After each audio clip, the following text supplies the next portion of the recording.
Hello everyone, welcome again to the course of Malnutrition and Community Health organized by the Department of Microbiology under the scheme of STRIDE. We have been talking about various nutritional deficiency diseases associated with malnutrition and community health. So in today's lecture, we'll be mainly talking about a specific kind of deficiency known as zinc deficiency. We will be discussing this deficiency with respect to its causes, symptoms, preventive measures and treatment strategies adapted for the improvement of community health as well as individuals suffering from this type of disease. So like I said in our previous classes, we are dealing with a lot of nutritional problems.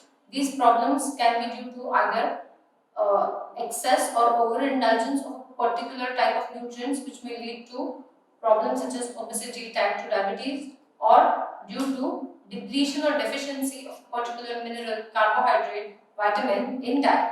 Till date, we have discussed protein energy malnutrition, its associated diseases, clinical manifestations such as marasmus, kwashiorkor. We have also discussed about vitamin A deficiency. In vitamin A deficiency, we have talked about the retinol deficiency and how it leads to keratomalacia, and that is the liquefaction of your cornea, how it leads to dry eyes, which is your xerophthalmia. It may also lead to corneal xerophthalmia, which is dryness or muddy appearance of the cornea itself. Right, so associated blindness or night blindness can be seen as a major sign of vitamin A deficiency. Other than this, we've talked about fluorosis.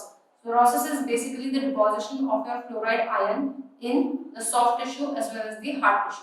Fluorosis can be basically defined under the scheme that it can be skeletal fluorosis or non-skeletal fluorosis depending on the age group, or it may also be a part of dental fluorosis which may be occurs in younger children.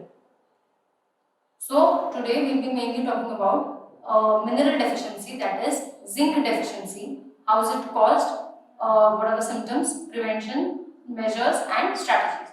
In this we will be also talking about various agreements and review papers which we have discussed already. So let us begin with our learning objective, which is trying to understand the zinc deficiency and its associated causes. So whenever we are talking about zinc, zinc is basically an element which is found or which is having an atomic number of 30. It is a cation, that is it will have positive charge. Basically it is a divalent cation, meaning whenever you denote zinc, you will be denoting it as +2. It is one of the micronutrients which is found in the body. Now, there are two types of micronutrients, either essential ones or non-essential ones. Zinc comes under the category of essential micronutrients, meaning one needs to consume zinc through the diet because zinc is not going to be produced in the body itself.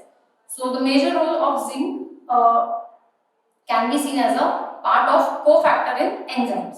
Like you all know that many enzymes need cofactors. So there is a class of enzymes known as metalloenzymes. These metalloenzymes function in two parts. They have the apoenzyme and the cofactor. These two come together to form your proper functional enzyme. So zinc zinc serves as a cofactor for over 300 metalloenzymes, and it is also part of more than 2000 transcriptional regulators. And these regulators can be seen not only seen regulating lipid, protein, nucleic acid metabolism, but also gene transcription. As you all know, there is a very famous structure known as the zinc finger moieties, which are again dependent on zinc ions to be present in the cells. So for this, consumption of zinc is very important for regulation of transcription and formation of associated structures like zinc finger moieties as well. Now, dietary source of zinc is very varied. As you can see over here, there are so many sources associated with zinc. You can have zinc both from animal sources as well as plant sources. The table over here basically enlists the amount of zinc which can be gained by the body if you consume 100 grams of each of this product. So here you can see zinc is found in many different types of sea animals, such as you can see oysters or shellfishes mainly. So shellfishes are going to serve as a major source of zinc. Other than this, you can have different types of meats, nuts, poultry, which can include either lambs, ducks, chickens as well, eggs, milk products. all these things obtained from animals basically serves as a very important source of zinc. If you restrict yourself to a vegetarian diet, then also a number of cereals will have zinc. Your bread contains zinc. Green vegetables, potatoes, fresh fruits, all are a source of zinc in your body. So if you see oysters in this list is going to have the highest, that is it has 25 mg per 100 grams zinc present, whereas fruits do provide you with zinc but in very minute amounts. So again, you need to have a very balanced diet for getting zinc in appropriate amount in your body. Other than this, what is the requirement of zinc per day for different group of individuals? So whenever we are talking about infants, infants can again be divided into two groups, that is one age group which is going to range from 0 to 6 months and the other age group which is going to range from 7 to 12 months. So initially in the age group of 0 to 6 months, every day the zinc required or that zinc that should be consumed by the person or the lactating mother, as in case of these infants are going to be feeding this milk. So as in this case, you need 2 mg of zinc per day. In case of infants from the age group of 7 to 12 months, the zinc should be in the range of 3 mg per day. So adequate intake of zinc is essential in lactating mothers, so they can pass on the zinc ions through milk to these infants as such. Then the second group is of children. Children from the age of 1 to 3 years require 3 mg to 3 mg of zinc per day approximately. Children from the age group of 4 to 8 years will require 5 mg of zinc per day, whereas adolescents or teenagers from the age of 9 to 13 years will require 8 mg of zinc per day. See, this amount can go up and down a little bit, but these standard charts should be maintained. See, all these ages, they are continuously increasing as the age increases, the requirement of zinc is also continuously increasing. This means that zinc is basically required for growth associated enzymes as well as in metabolism of the body. So whenever you are talking about adolescents and young adults or adults in general, so males over the age of 14 will require at least 11 mg of zinc per day, whereas females from the age of 14 to 18 require on average 9 mg of zinc per day. Other than this, pregnant and lactating mothers require 25 mg of zinc per day. So let us see what are the different functions of zinc in the human body. Like I said initially as well, zinc serves as a cofactor for a varied number of enzymes, and these enzymes are a part of the metabolism. Like you can see them in the glycolysis or as well. So in this way, divalent cations are going to play a major factor. Other than this, activity of zinc protein fingers is going to be associated with regulation of transcription. Then zinc also has a number of cellular functions.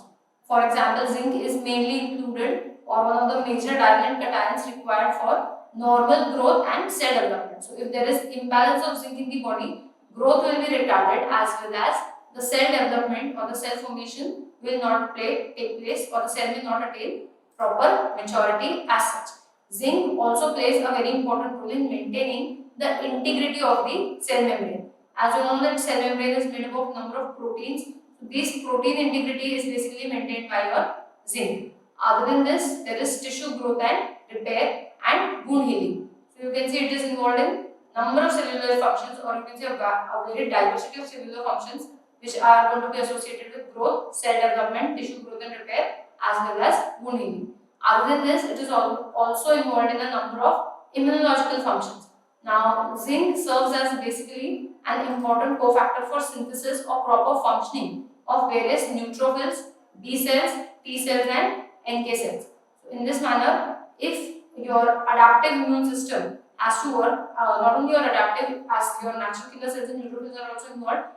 So you can say the innate immune system also requires zinc in correct amounts for its proper functioning. Then you have different endocrinological functions. Endocrinological functions as meaning how does zinc, presence or absence of zinc basically regulate the activity of different hormones. So reproductive activity, as in for spermatogenesis or for the sperms to become mature, the activity of zinc ions is very important. Other than this, your thyroid function, pancreatic function, that is associated, the pancreatic function mainly associated with the insulin release, and after the insulin is released, where is it going to be stored? So insulin storage and release function is mainly associated with zinc. Then prolactin secretion, thymopoietin synthesis, that is your blood cells which is going to be affecting the synthesis of your RBC as well, is again associated with zinc itself. Then other than this, you have neurological functions. In neurological functions, zinc ion basically play a role in improving cognition, memory, taste and vision. So neurological functions, if there is zinc deficiency, the person may not remember things or may not have taste very accurately as such. Other than this, zinc plays a very important role in coagulation factors.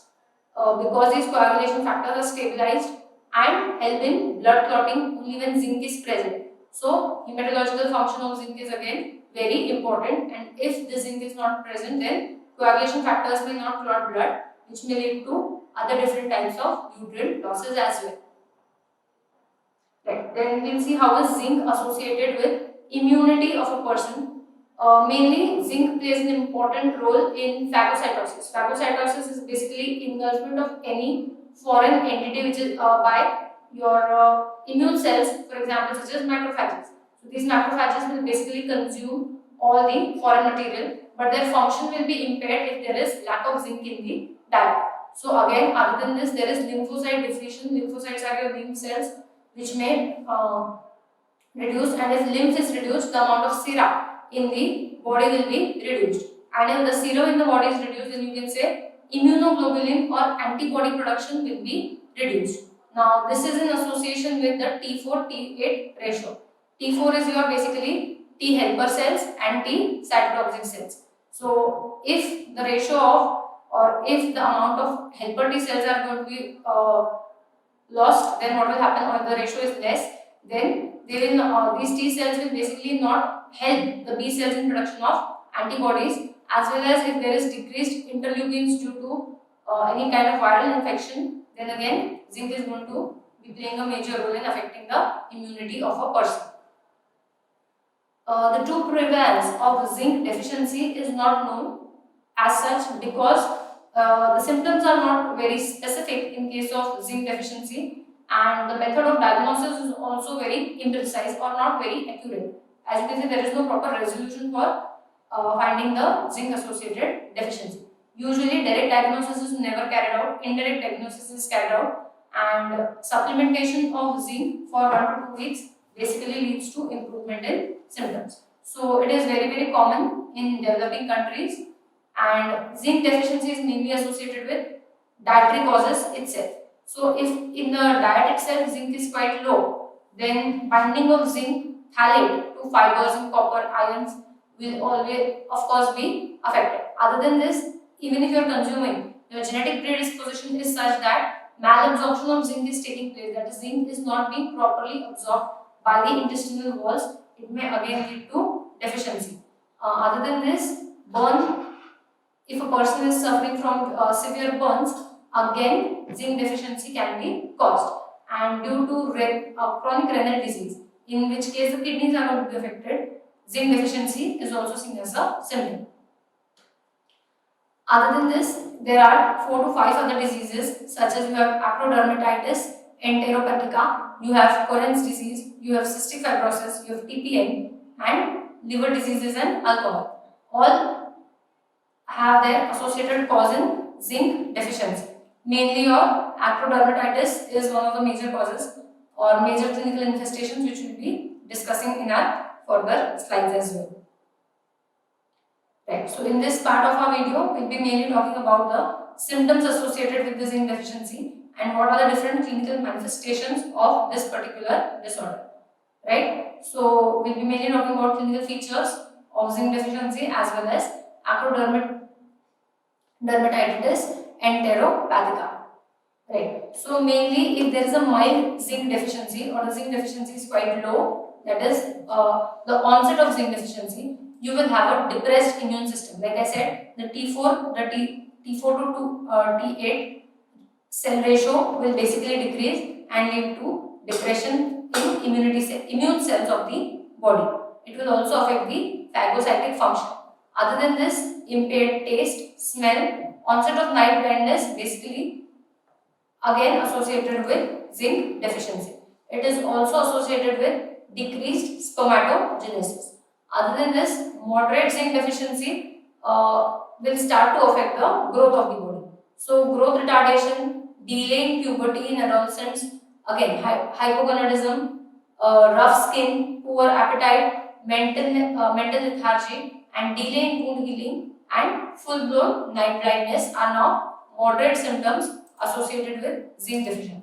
In cases of severe deficiency, you will have a very high immune suppression, that is, no antibodies as well as no immune cells are going to be seen if your lymph is basically checked. Then you have frequent infections associated with secondary infections which are going to be caused due to severe deficiency of zinc. Other than this, you will have dermatitis. This dermatitis is going to be the type of bulbous pustular dermatitis where you will have pustules present on the skins. Other than this, diarrhea and alopecia is also going to be a cause of severe zinc deficiency in your diet. Now we move on to the major symptom or major cause of zinc deficiency, that is acrodermatitis enteropathica. So it is abbreviated as AR. AR is basically inherited partially due to defect in intestinal zinc absorption. So if you are consuming zinc in proper amounts and still what is happening, the zinc is not being able to be absorbed by the intestinal cell, acrodermatitis may be observed. So basically what happens is there is a protein which is involved in transcription of zinc, and if this protein is absent, then absorption of zinc from the intestine is going to be affected, and due to this the area in which this absorption is not taking place is going to appear to have a erythematous as well as a vestibular dermatitis like appearance. Other than this, you can have different ophthalmic disorders, you can have alopecia, you can have diarrhea, extreme high rate of growth retardation, delayed sexual maturation, neuropsychiatric manifestations, because as you all see, zinc was an important element involved in cognition, memory retention, and because of this again, the immune status is lowered. So if the immune status is lowered, what will happen? The person is made susceptible to a frequent number of infections. So to cure this, basically there are replacement doses of 3 mg per kg per day of elemental zinc which is given to patients suffering from acrodermatitis. So these are the images of small children suffering from acrodermatitis. As you can see, there are plaques present on the buttocks as well as cheeks. You can also see presence of lesions which are of symmetric in nature. So here are the different deficiencies as well as problems associated with zinc metal, basically if it is present in excess or if it is present in deficient amount. So brain function is affected if it is present in excess. The person may be very lethargic or may suffer from local neuronal deficit, and in case of deficiency, decreased nerve conduction, neuropathic disorders, neurosuspensory disorders as well as mental lethargy. Then in case of respiratory tract, you can have suffer from various respiratory disorders if zinc is in excess, or basically if you inhale zinc smoke or metal fumes, and this may lead to fever as well.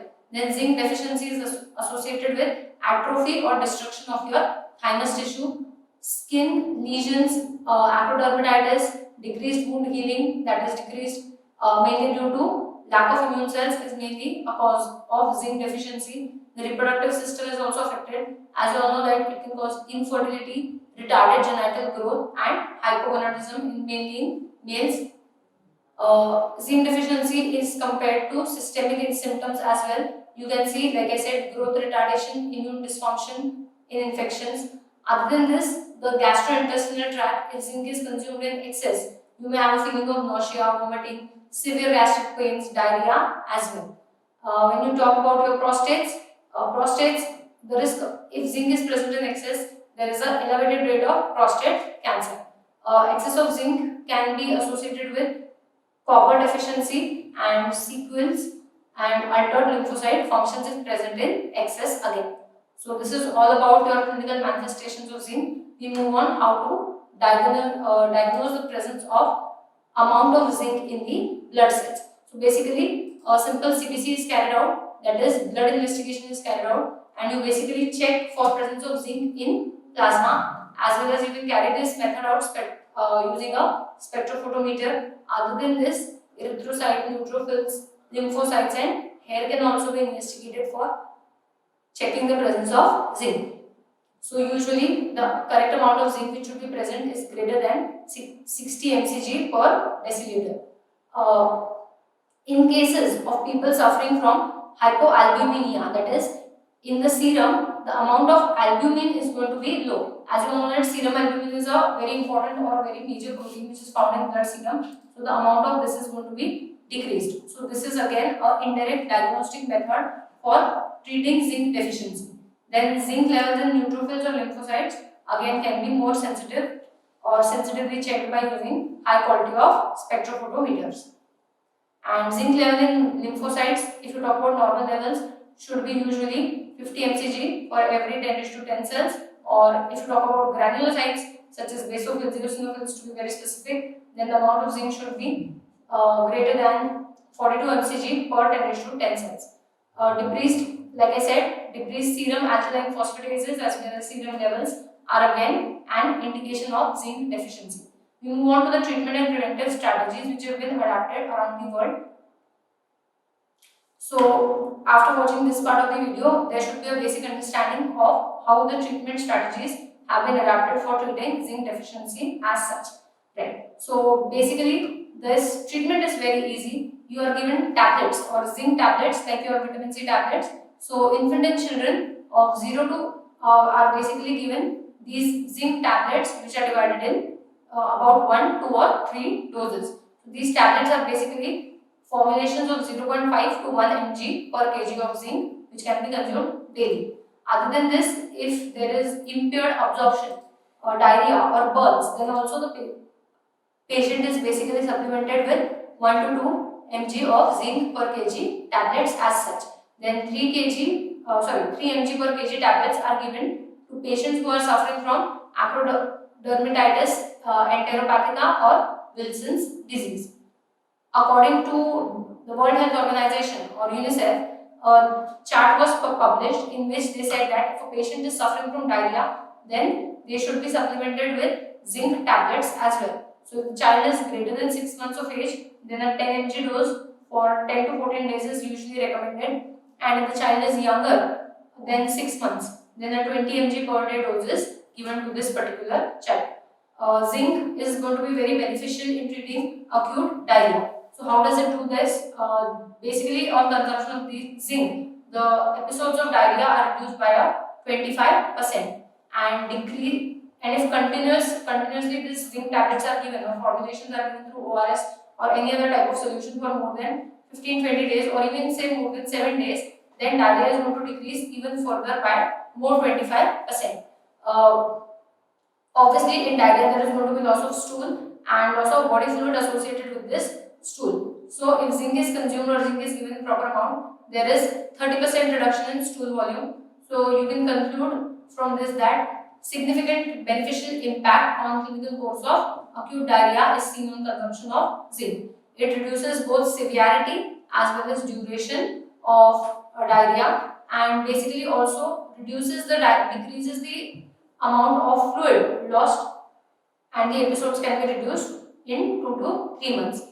This data is basically adapted from the WHO site or the UNICEF joint site for clinical management of acute diarrhea using zinc.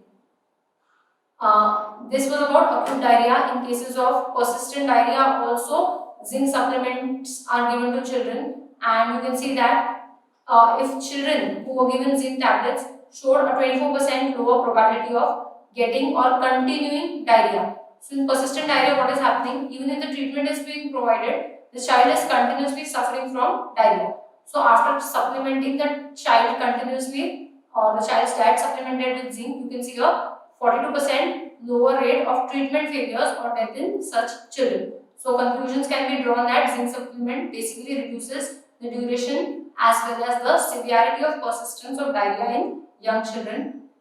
Then the third type of diarrhea which can be treated using zinc is basically the bloody diarrhea. Again, positive impact is seen.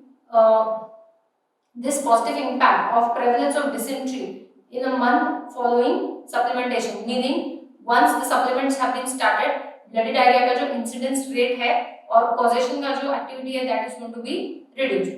Improves seroconversion of Shigellascidials antibody response and increases the proportion of circulating B lymphocytes in plasma cells. Also, IgA specific immunoglobulin response can be seen. So, as in case of bloody diarrhea, what will happen?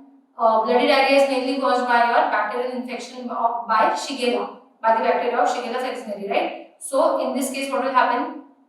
There will be an improved seroconversion. So, if you are supplementing your diet with zinc or treating the patient, and along with that you are giving zinc supplements, then antibody response against this particular bacteria will increase. Also, if your body is supplemented with zinc, then the amount of circulating B lymphocytes. B lymphocytes are going to secrete your antibodies, and these antibodies are going to be of a specific class. So, the class of antibody which is secreted in this case is going to be IgA. So, the conclusion which was drawn from this study was zinc supplement should be given as a adjuvant to antibiotic treatment in cases of your bloody diarrhea as well.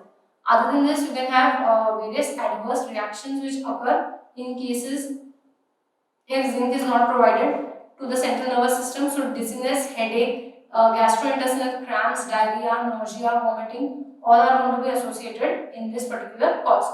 Then if zinc is consumed in excess, it can lead to zinc toxicity as well. So doses up to 10 times can be tolerated, and if these doses exceed 1 to 2 grams, then a person may suffer from acute zinc poisoning as well.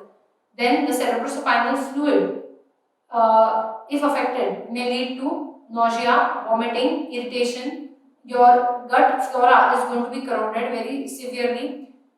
Zinc toxicity may also lead to renal failures which may be acute, or kidney failures which may be quite severe. Other than this, tubular necrosis, that is death of cells of the tubular and the intestinal nephritis may be seen.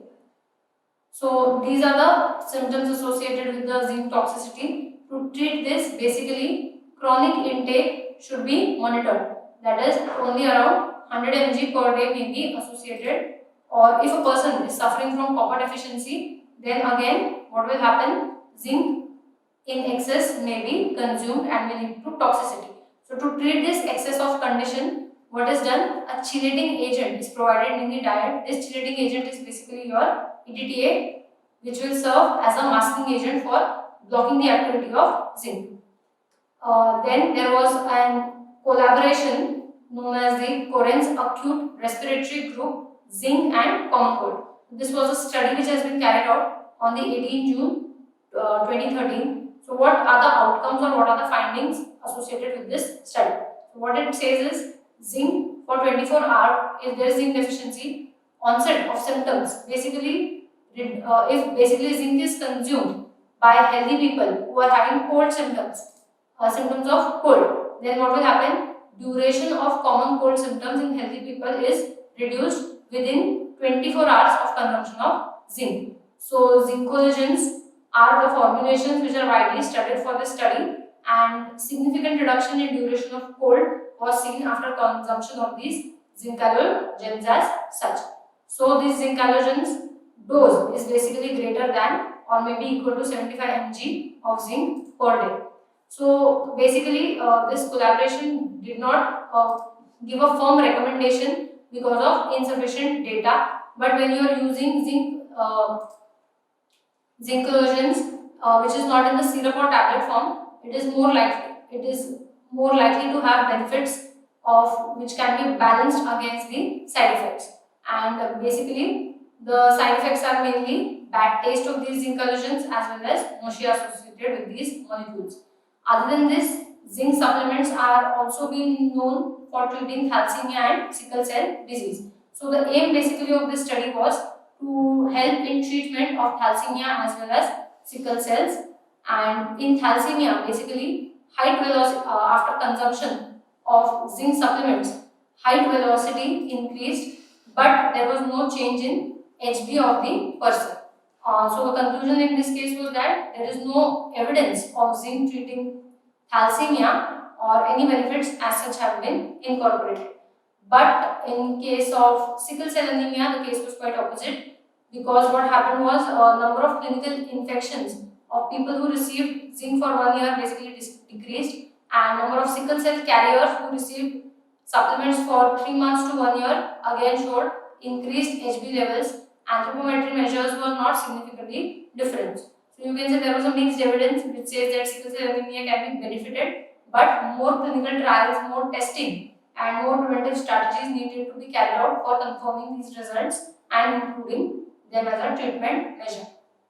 Other than this, zinc supplements are also used for the prevention of pneumonia in children whose age ranges from 2 months to 59 months. Again, this was a study carried out in the year 26, carried out from 26 January 2010. So, in this study, what they did was they tried to evaluate the effectiveness of zinc supplements in the prevention of pneumonia in children from the age of 2 months to 29 months.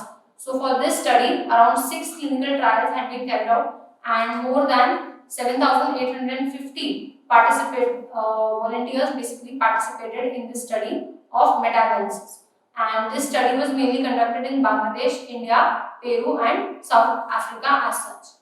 The conclusions were quite good because as you know, if these zinc tablets were given to children between the age of 2 months, you could see reduction in incidences as well as prevalence of pneumonia. So basically, evidence provided so far from blind trials, or you can say randomized controlled trials, is insufficient.